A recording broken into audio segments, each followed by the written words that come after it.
Bienvenidos, bienvenidas al curso Teoría Sociológica 1 de la UAM Azcapotzalco. Esta es la sesión número 6. En esta ocasión continuaremos discutiendo parte de la obra La división del trabajo social de Emile Durkheim. El día de hoy nos vamos a concentrar en los tipos de solidaridad que este autor expone en este libro a la luz de uno de los ejes que va a articular su obra, a saber, el problema de la integración social. En esa medida nos vamos a centrar en las características de cada tipo de solidaridad, así como en las consecuencias que esta acarrea tanto para las personas como para los grupos que conforman dichas sociedades. El índice de la sesión hará hincapié en dos aspectos. Por un lado, el problema de la integración y en ese sentido cómo es que Durkheim entiende a la moral y al derecho, y por el otro en los tipos de solidaridad propiamente dichos, así como las consecuencias que estos tienen tanto para el individuo como para los grupos. Pasemos al primer apartado, integración moral y derecho. Como ya se ha mencionado en otros videos, Durkheim estaba preocupado por establecer bajo qué condiciones se establecen los lazos entre las personas, es decir, cómo es que las sociedades quedan integradas. Ya hemos adelantado acá la respuesta. Un primer fenómeno que puede constatar dichos lazos tiene que ver con la división del trabajo social, en particular con este acelere que viven las sociedades modernas en términos del desarrollo de esta división del trabajo social. Y bueno, para Durkheim ese problema está muy ligado con el ámbito de la moral, no entendida como un conjunto de prescripciones, de normas a seguir, sino como este hecho que apunta a la integración, que nos vincula a unos con otros seres humanos. Por eso no es casual que en esta lectura Durkheim haga hincapié en el estado de dependencia que supone la moral, contrario al sentido común que apunta a que la moral está relacionada con el libre albedrío, con el cumplimiento de los propios deberes para sí mismo. Acá Durkheim nos recuerda que la moral tiene que ver con cohesión y en esa medida con integración social, con aquello que nos va a vincular entre nosotros. Como ya hemos adelantado, el signo más visible de la moral, aquel que podemos nosotros observar de forma directa, ya que la moral en sí misma es intangible, son las normas jurídicas. En ese sentido, para Durkheim, el derecho es aquel conjunto de normas que nos ligan unos a otros y a la sociedad y que hacen de la masa de los individuos un agregado, uno y coherente. Es decir, es este signo externo del tipo de lazos solidarios que establecemos entre unas y otras personas. Por eso es que él se va a centrar en estas normas jurídicas, por ser este signo más visible de los lazos solidarios. En esa medida hay que enfatizar cómo si el derecho expresa formas de solidaridad, estas responden a un tipo de problema particular, el de la integración. Durkheim es muy claro al señalar cómo una misma necesidad social obtiene respuestas distintas dependiendo de las condiciones de existencia de cada grupo. Entonces, no hay una forma de solidaridad única o una mejor que otra, sino que éstas obedecen a la resolución por parte de un grupo al problema de la integración en la medida en que sus condiciones de existencia lo permiten. Por eso el factor de la división del trabajo social resulta clave, permite diferenciar estas formas de solidaridad. Ya sabemos que para Durkheim hay dos tipos de solidaridad. Estos dos tipos de solidaridad tienen que entenderse en el sentido de construcciones ideales, ¿no? De construcciones abstractas que pretenden resaltar ciertos rasgos que distinguen a un conjunto o a una serie de hechos. En este caso, Durkheim nos propone dos tipos de solidaridad, la mecánica y la orgánica, cada una con características especiales. Voy primero con la solidaridad mecánica, que está basada en distintos segmentos. Un grupo social está dividido en segmentos que finalmente conforman un todo. Estos segmentos son relativamente indiferenciados, pues aquello que los unifica es un horizonte común de creencias y sentimientos. Apela a la semejanza, como ya hemos visto también. El derecho que caracteriza este tipo de solidaridad tiene que ver con las normas represivas, con el derecho penal, y apunta a una menor complejidad de los grupos en la medida en que el grado de evolución social es también menor.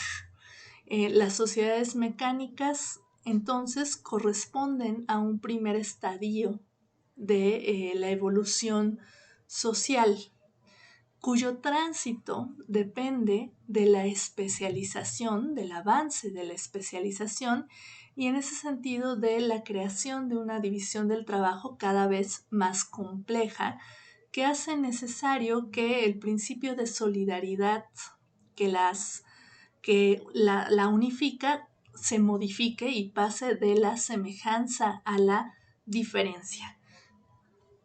Esto, para Durkheim, se expresa también en un cambio en el tipo de normas jurídicas predominantes, de las normas represivas a las normas restitutivas, donde se establece un sistema de derechos y deberes recíprocos que vinculan a cada parte distinta entre sí. Esto apunta indudablemente a la mayor complejidad, y por eso es que, como apreciamos en el texto, se pueden encontrar dos tipos de definiciones que corresponden a cada tipo de solidaridad. La solidaridad mecánica como este conjunto más o menos organizado de creencias y de sentimientos comunes a todos los miembros del grupo, y la solidaridad orgánica como un sistema de funciones diferentes y especiales que unen relaciones definidas. Voy a dar un par de ejemplos. Comienzo con la solidaridad mecánica. La solidaridad mecánica para Durkheim queda ejemplificada en las sociedades primitivas, tradicionales, no modernas, que están caracterizadas por una escasa división del trabajo, como les decía, donde los segmentos diferenciados forman parte de un todo, pero dicha diferenciación no tiene mayor complejidad. Corresponden también a sociedades relativamente pequeñas y con normas represivas centradas en el castigo, en la humillación del criminal. No solamente podemos nosotros ejemplificar los tipos de solidaridad mecánica a través de las sociedades primitivas. Si consideramos qué ocurre en los pueblos, que son grupos sociales relativamente pequeños, podemos encontrarnos también una sociedad basada en un tipo de solidaridad mecánico, donde prevalece el conocimiento íntimo del otro, donde prevalece un sentimiento de lealtad frente al grupo, donde también prevalece el castigo como una medida de atraer otra vez al elemento desviado hacia la norma común.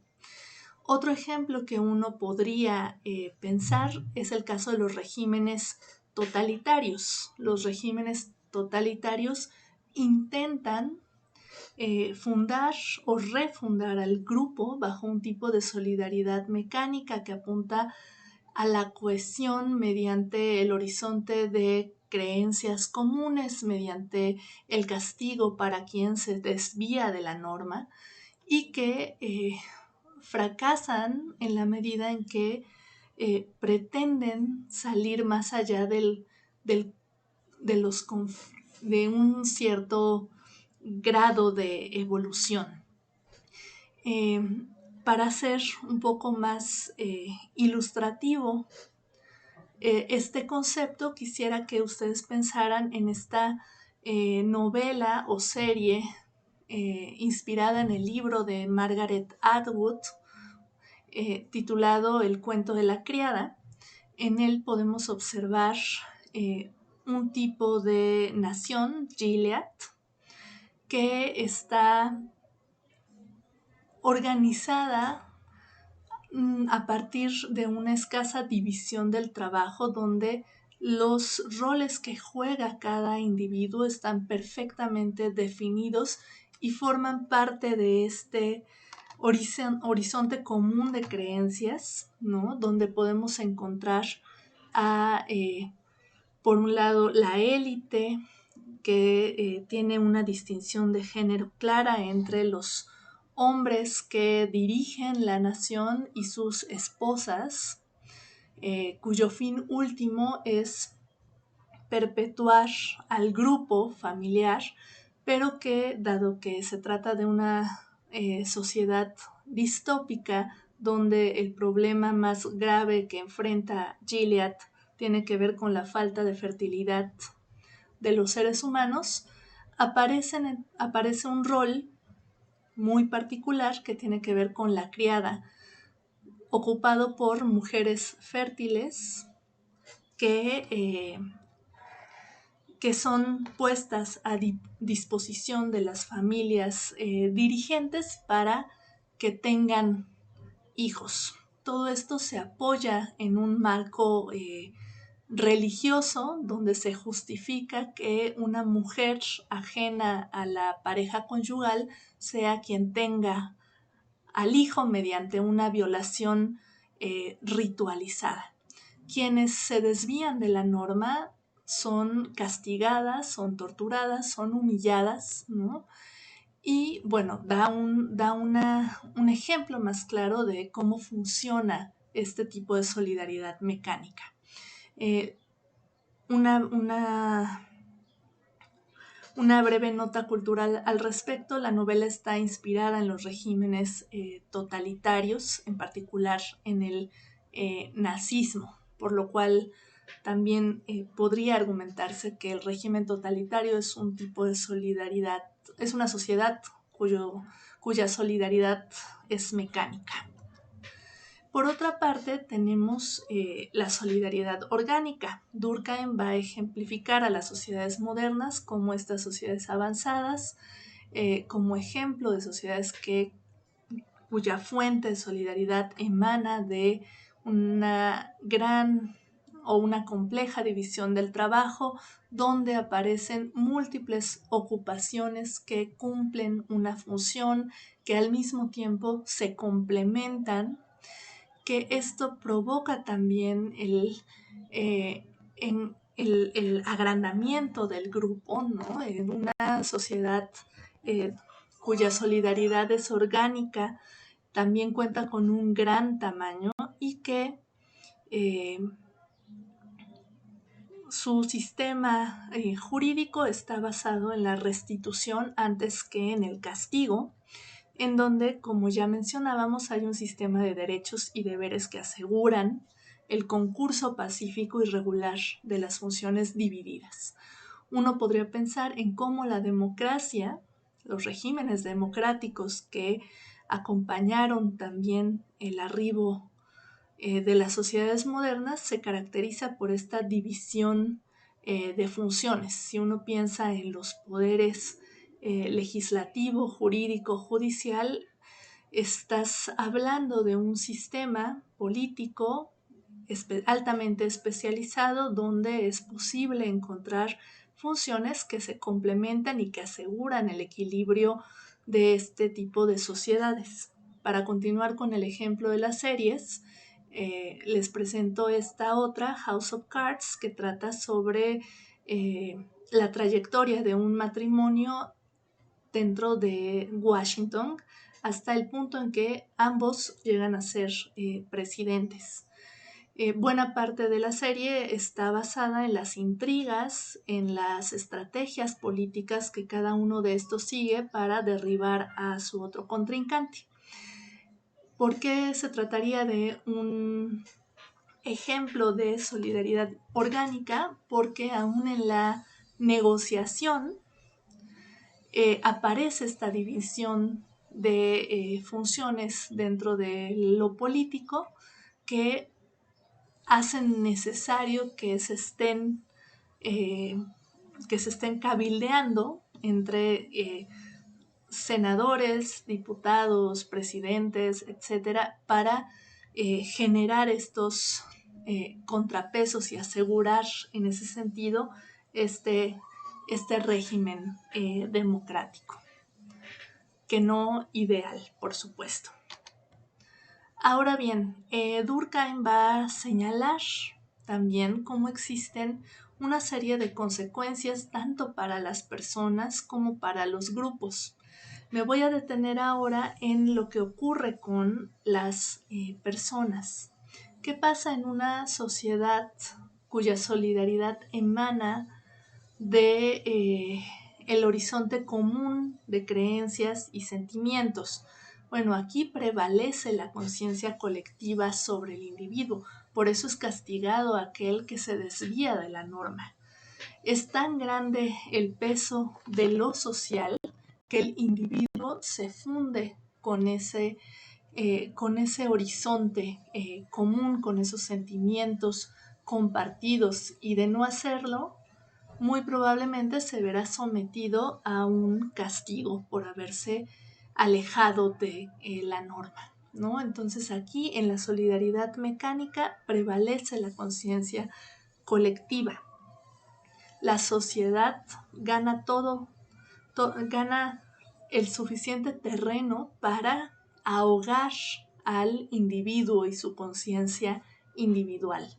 Ahora, ¿qué ocurre en la sociedad orgánica, cuya solidaridad es orgánica? Bueno, acá la conciencia colectiva se debilita, no desaparece, pero sí se debilita, se rompen los lazos de lealtad con el grupo, llámese familia, nación, patria, etcétera, y por el contrario se desarrolla la personalidad.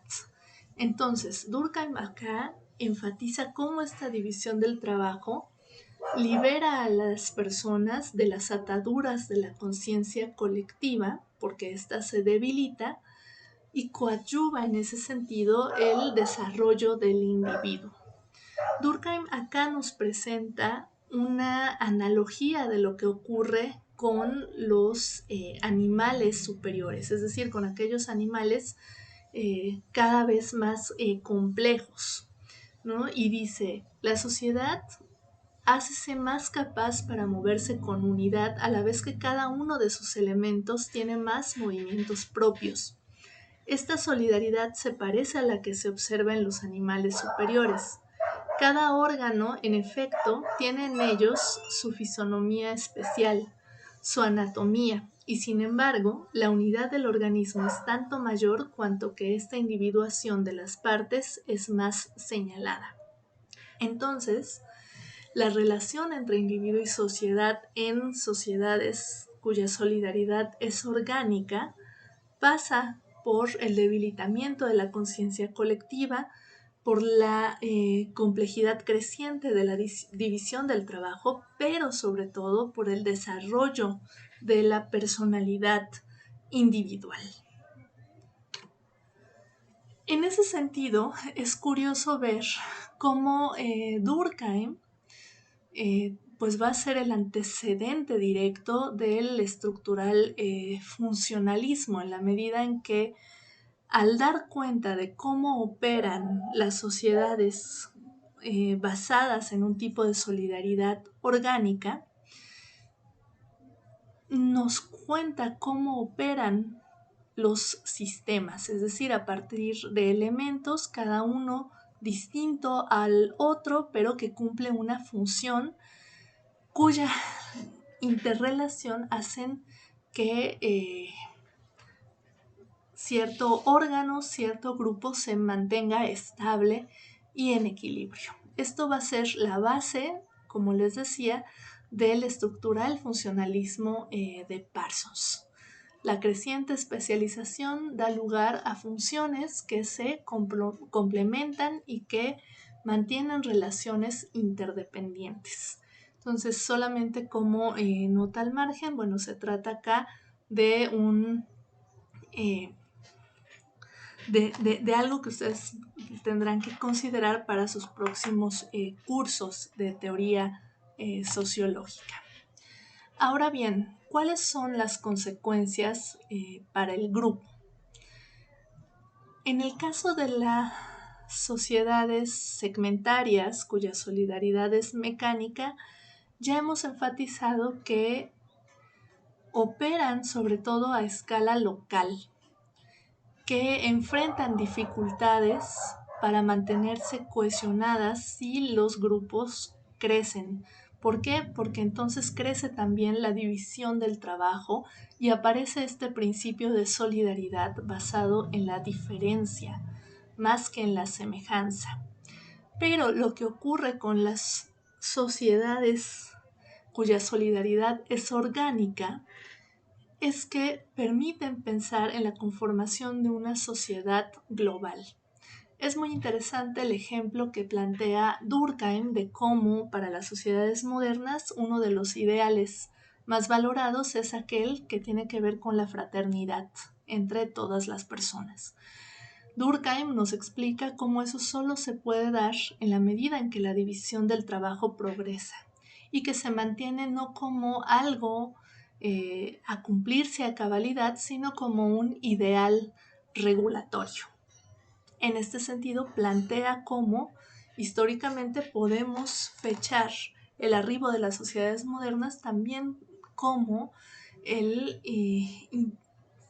como la aparición de una aspiración particular, la conformación de una sociedad nacional, sí, que pasa en el caso de Europa a una sociedad continental europea y de ahí a una escala global. Es muy similar a aquello que Marx señala cuando habla de cómo el capitalismo rompe fronteras y apunta al establecimiento de un mercado global, de una economía donde todos los países se encuentran interconectados. Ya por último, bueno, claramente Durkheim piensa en la Europa decimonónica y además lo hace desde una preocupación particular. Frente al caos político que ha sucedido en Francia, Durkheim habla de cómo las sociedades modernas, en particular la sociedad francesa, tiene problemas de integración, aquello que él va a llamar anomia, en donde los individuos ya no se sienten parte del grupo y esto ocasiona una serie de problemas como los suicidios que trabajará en otra investigación. ¿Esto a qué se debe? Bueno, acá Durkheim señala cómo se trata de un desajuste entre la desaparición de una sociedad de tipo segmentario, de una sociedad feudal, por esta aceleración de la división del trabajo, pero donde no han quedado claras las funciones de cada elemento que conforma a este nuevo orden. Entonces, para Durkheim habrá que buscar las soluciones que permitan restablecer estos lazos de solidaridad social. Por tanto, no se trata de procesos automáticos, sino, como él mismo lo dice acá, es una labor en la que los seres humanos mismos están involucrados y que es su acción finalmente la que permitirá reestablecer la cuestión grupal, ¿no? Entonces no se trata tampoco de una vuelta al individuo, pero sí de restablecer también una suerte de agencia sobre el mismo, que es su propósito, y por eso esta lectura cierra diciendo: aquí hemos planteado el problema, habrá que buscar las soluciones. Bueno, para finalizar, basta recapitular que hemos visto el día de hoy cómo es que Durkheim examina el problema de la solidaridad a la luz, la solidaridad y la división del trabajo social a la luz de un problema analítico más amplio que tiene que ver con la integración, cómo en ese sentido para él la moral apunta a un estado de dependencia recíproca entre los seres humanos, que genera o que se exterioriza a partir de los códigos jurídicos, que él identifica dos tipos de solidaridad que caracterizan a dos tipos de sociedades: una sociedad segmentaria cuya solidaridad es mecánica, y una sociedad cuya división del trabajo es compleja y su solidaridad es orgánica, estableciendo una analogía con lo que ocurre en el ámbito de lo natural. Y bueno, también examinamos cuáles son las consecuencias tanto para el individuo como para el grupo.